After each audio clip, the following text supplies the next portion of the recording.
Thanks very much for the invitation. So my name is Nadim Akhtar, and I work for AstraZeneca. So this presentation is about terminal sterilization of oligonucleotide drug products. And due to the time constraints, I will restrict my views to aspects specific to the oligonucleotides.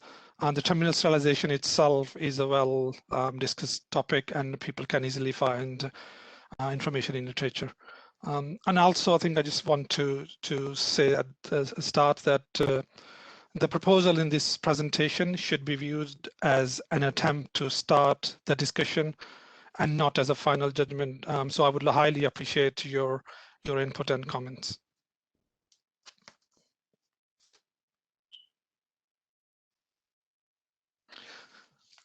So in this presentation, I will start with the regulatory guidance on terminal sterilization, including the recent EMA guidance on terminal sterilization, then spend a majority of the presentation focusing on technical consideration, degradation pathways, and control of impurities specific to oligonucleotides. And considering most oligonucleotides are formulated as aqueous buffers solutions, this presentation will focus on steam sterilization. So terminal sterilization is the best process choice for sterilization, as it provides the highest assurance of sterility. The reason for the higher confidence in terminal sterilization is that because the product is sterilized in its final container, so there is a low risk of sterility breach or contamination. Also, for a terminal sterilization process, it is possible to measure and quantify microbial lethality, and it allows a sterility assurance level to be determined for the process. On the other hand, for sterile filtration or an aseptic process, in which, in most cases, where there's a risk of contamination, I think a reliable sterility assurance level is not possible to calculate. Accidental contamination caused by inadequate techniques cannot be reliably eliminated through monitoring and control. For these reasons, terminal sterilization is always preferred by the regulators.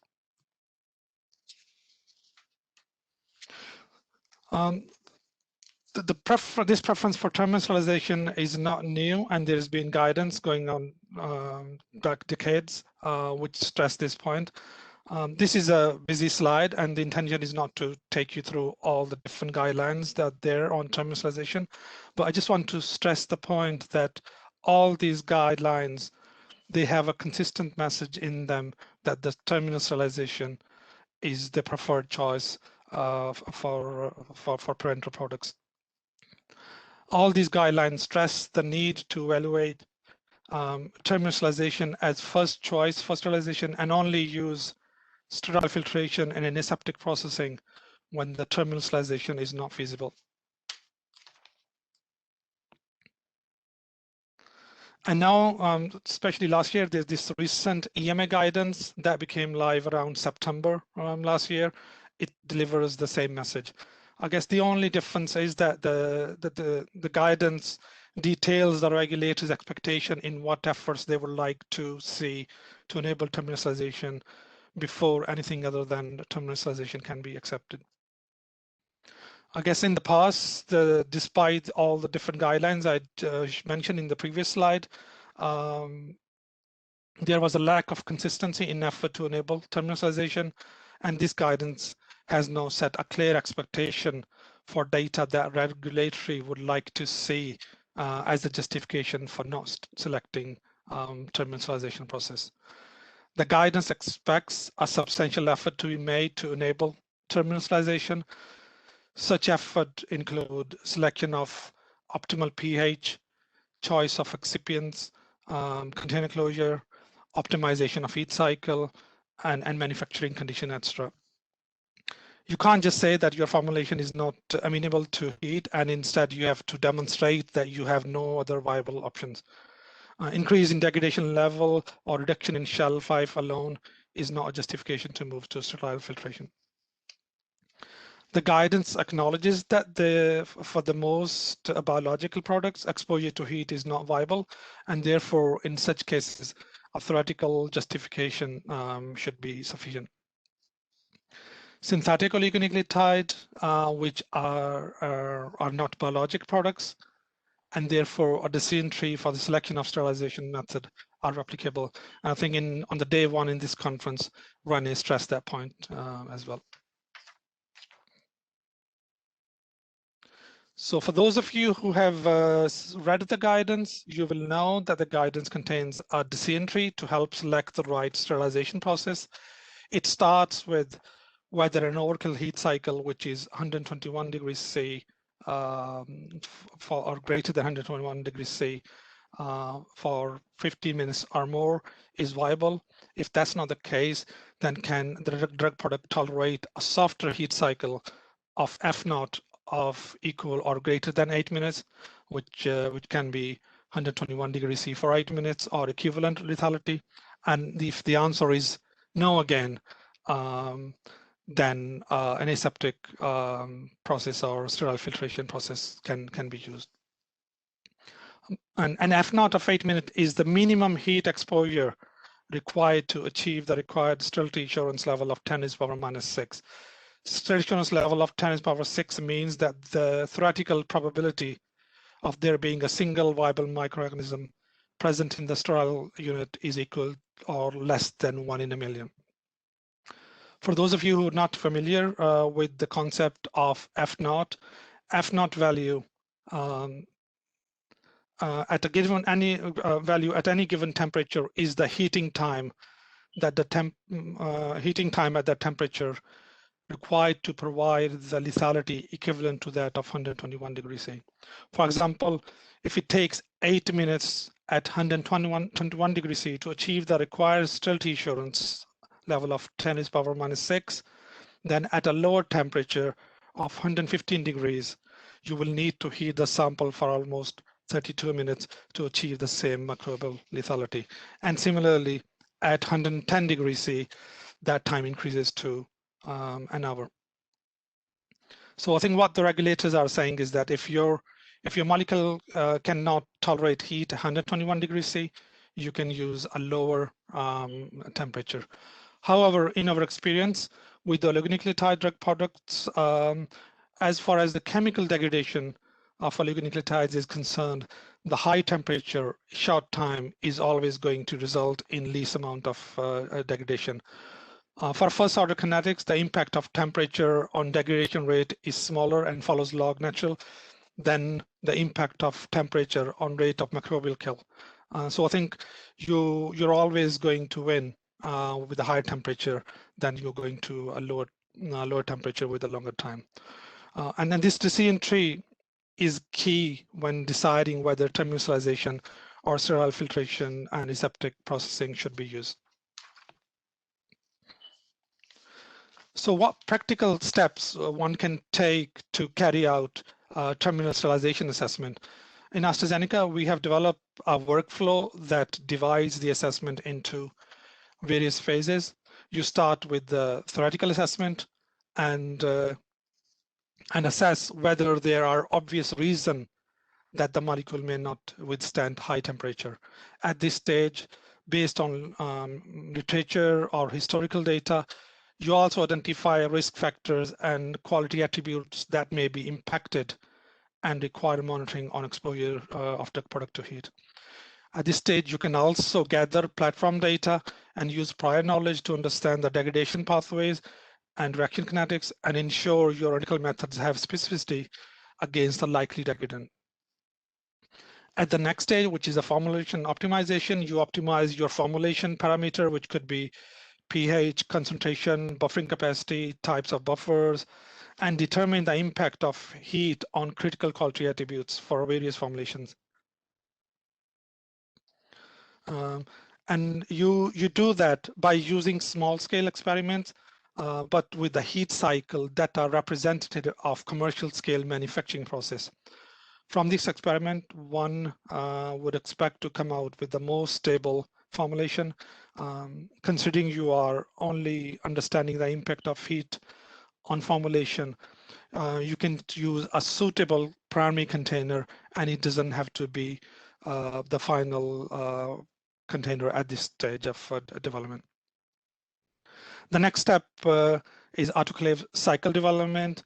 The next stage is about heat cycle optimization. Autoclave heat cycle should be optimized in a commercially representative primary container, and one would start to evaluate process robustness and product stability at this stage. Drug substance batches at the edges of the allowable ranges should be used to understand the impact of drug substance quality on the degradation levels and other critical quality attributes. And finally, it's about establishing manufacturing process at the commercial site and validation and validation of manufacturing process.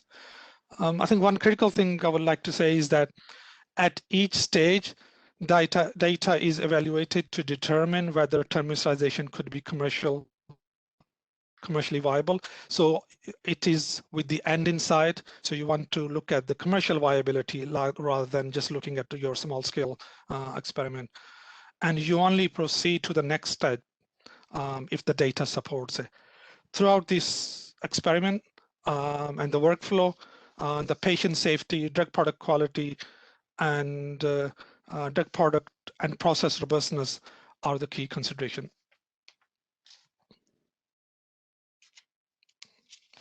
So let's move on to some more oligo-specific considerations. We know that there are several oligonucleotide classes, and in some cases there is an obvious risk associated with exposure to heat. We believe, just as in case of biologics, a theoretical risk assessment in such cases should be sufficient to rule out terminal sterilization. For example, for a double-stranded siRNA molecule where you know the exposure to heat is likely to result in denaturing of the duplex structure, or an aptamer where there is a secondary structure and it is critical for its activity, developing arguments on the basis of melt temperature should be sufficient. Similarly, for oligonucleotide drug products using advanced formulation such as lipid nanoparticle or other excipients where there is a clear literature evidence that they cannot withstand high temperature, a theoretical justification should be sufficient, providing there are no alternative formulation choices. However, for single-strand oligonucleotide, where there generally no secondary or tertiary structure, and where if the alternative formulations are available, I think a more extensive experimental data package is required.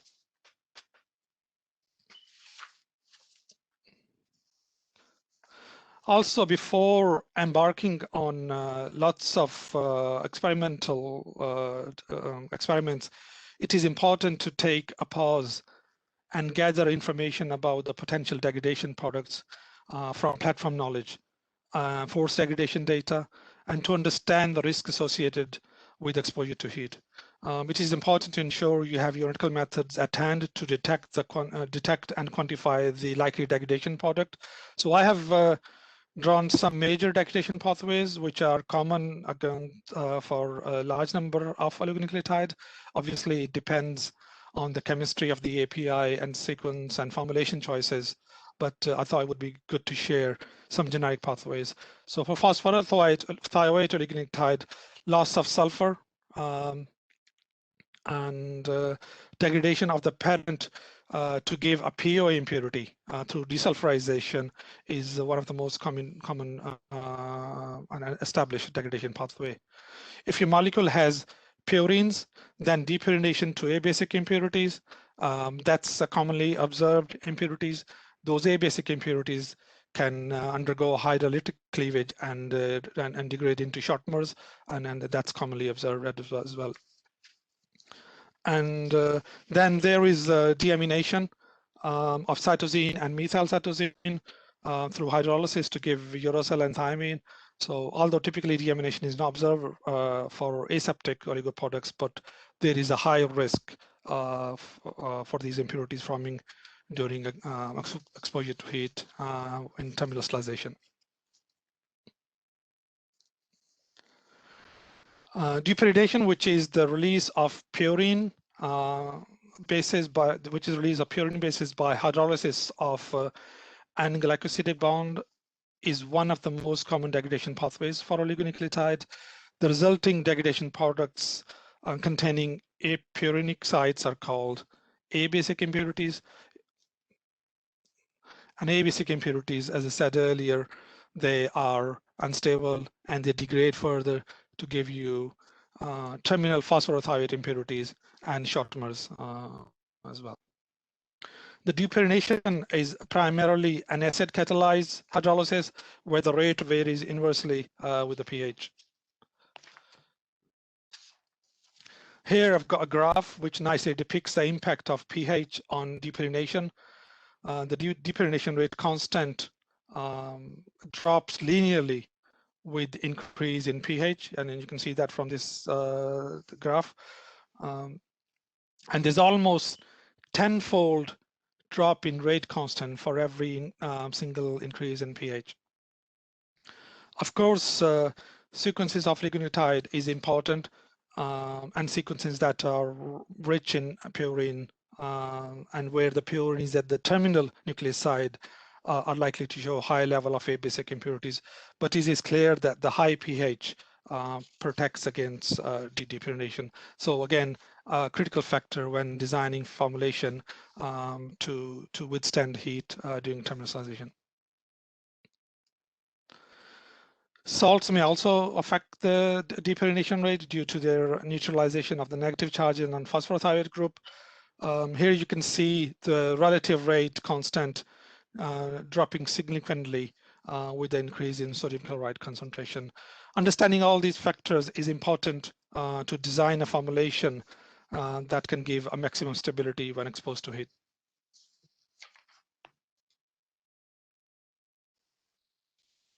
The deamination is another important degradation pathway for oligos. If the molecule has cytosine or methyl cytosine, the deamination is then there is a risk that you may observe deamination. Deamination, as I said earlier, is hydrolysis of cytosine and methyl cytosine to form uracil and thymine. Deamination is not commonly observed for drug product manufacture using sterile filtration and aseptic processing, as it's usually formed under more acidic and basic condition, normally not used for a parenteral formulation.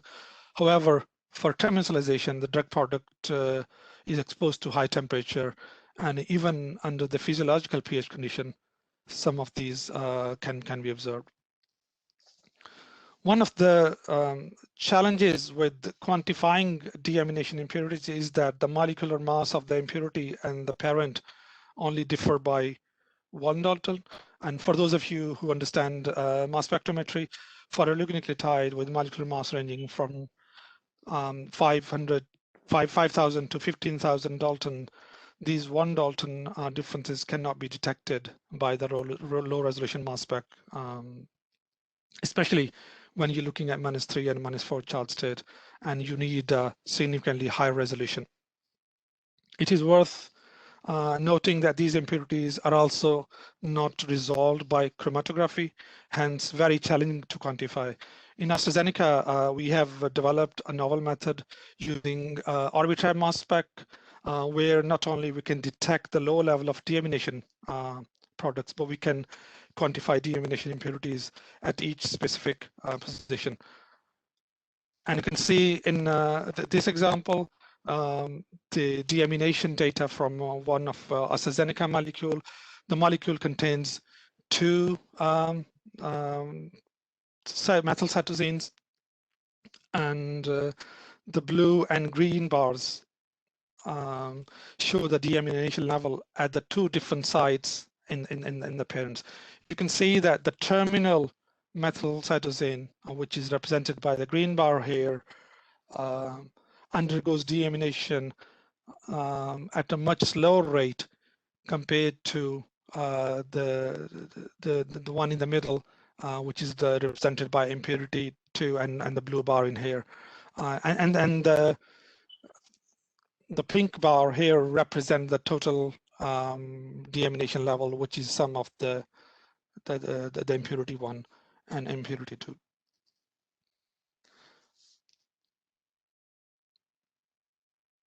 So and you can also see that for these, the chart shows different level of deamination for different formulation.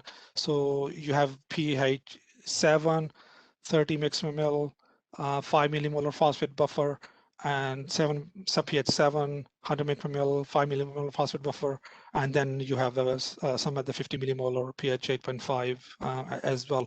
But you can see almost across that formulation range, there is a very little impact on deamination level. So it's almost very consistent. And you can also see for the control, which wasn't exposed to heat, there is almost no deamination.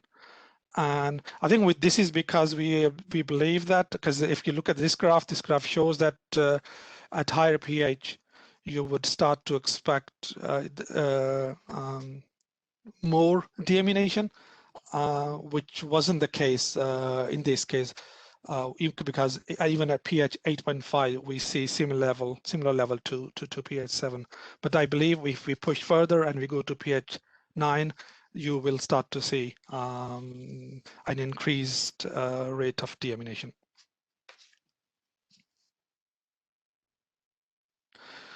And considering the pH plays a critical role in controlling degradation rates for some of the impurities, therefore the factors that help this pH control are also important. These include both the buffer concentration and choice of buffer. And the choice of buffer is important in terms of providing the required buffering capacity, which it is also, it should also be able to maintain the pH at high temperature, because not all the buffers can maintain the required pH at a high temperature. At a high temperature, the pK of the buffer tend to shift, and the buffer with the lowest temperature coefficient, that is the smallest change in a pK due to increase in temperature, provide the most robust control of the pH during the exposure to heat.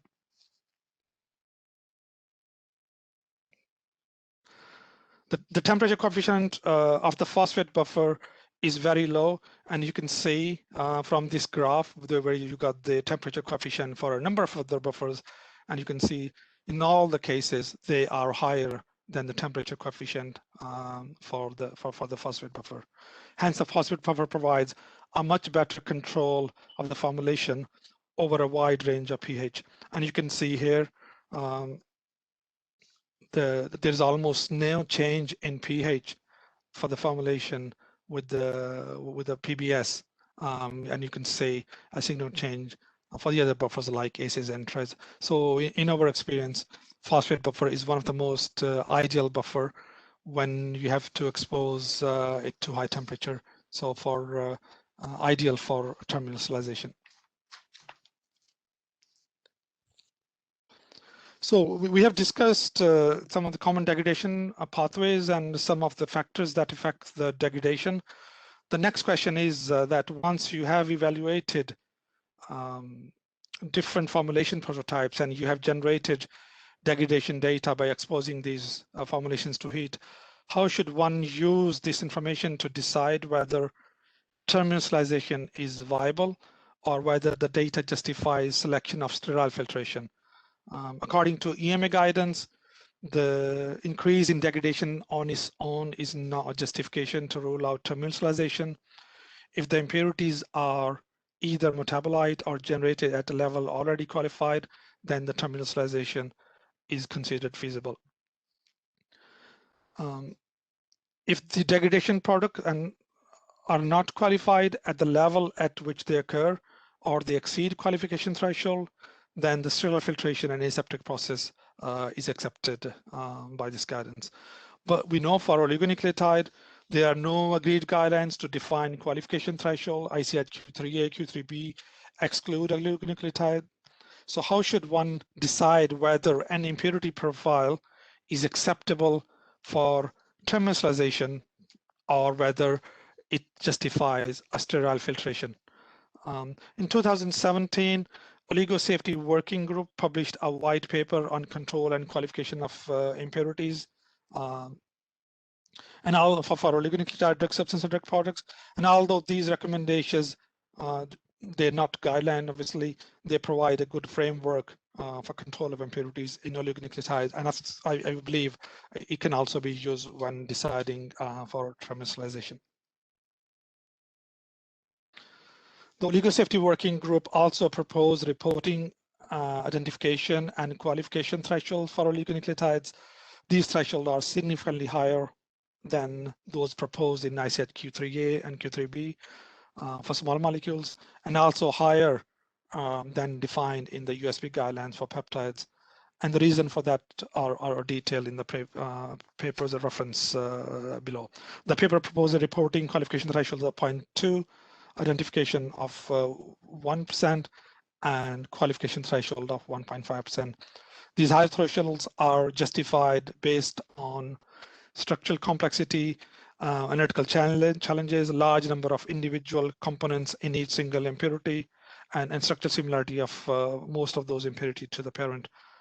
So we believe this paper is a very good starting point for developing a position on degradation product when selecting sterilization process. Another white paper, which was published by JPMA and PMDA, also endorses these numbers and thresholds. But of course, one should always consult regulatory authorities to discuss thresholds specific for their project.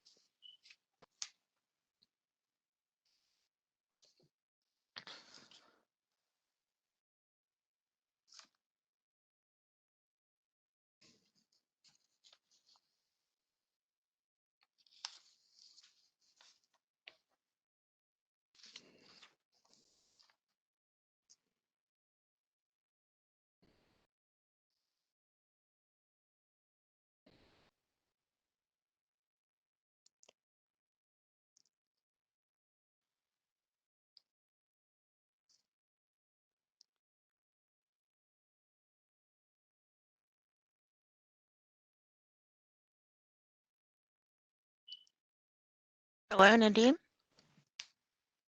Hello, can you hear me? Yes, we can hear you. Okay. Did you hear the slide I just presented? Yep. Are you done? No. So I've got a couple of slides, but was there a problem? Yeah, I just couldn't hear you anymore. I wasn't sure. Okay, so sorry, I was presenting, so maybe I can go just start back from that slide. Okay. Okay.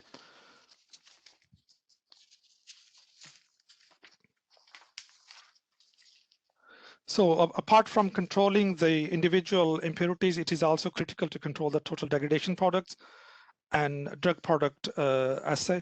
Although there is no consensus on an acceptable increase in degradation as a result of heat treatment, it is important that the increase in degradation level should not compromise the overall quality of the drug product. Degradation levels will also have an impact on drug product release assay, and there is an increased risk that an excessive degradation could mean drug product failing to meet 95% assay criteria on release, especially when combined with analytical variability. And we all know the challenges associated with the analytical methods, which are significantly complex compared to small molecule. In our experience, once the increase in degradation due to terminal sterilization start to exceed 2%, terminalization start to become unviable due to multiple factors. And degradation is not the only consideration when assessing terminal sterilization. Appearance, pH, osmolality, subvisible particle, glass delamination, device functionality, and a number of critical quality attributes. They're all important, and they should be assessed for the terminally sterilized product before selecting a sterilization process. And there are multiple factors such as autoclave design, heat cycle optimization, drug substance variability, analytical method strategy, marketable strategy. I think they all should be considered as part of that. And finally, in EPOC, we have come up with a decision tree which kind of summarizes what I have discussed so far. So you start with whether after the terminalization, if your total degradation is less than if it's greater than if it's less than 2%, and if it is yes, let me just start again. So do you have total degradation greater than 2%?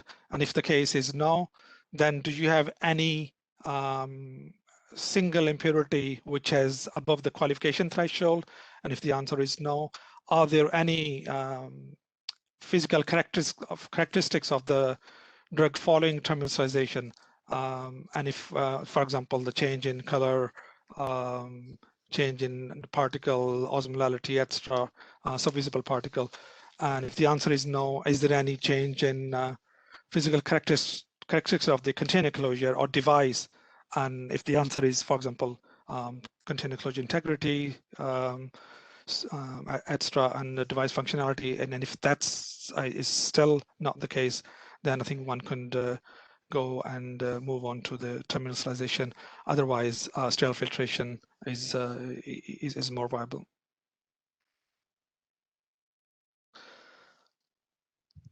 And just one last point to make. I think in one of my earlier slide in this presentation, I mentioned that for the terminalization assessment, one should use heat cycle that are representative of commercial scale manufacturing process.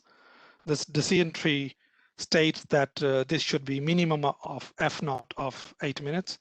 However, we know that the temperature and heat up and cool down rates vary depending on the batch size and autoclave design.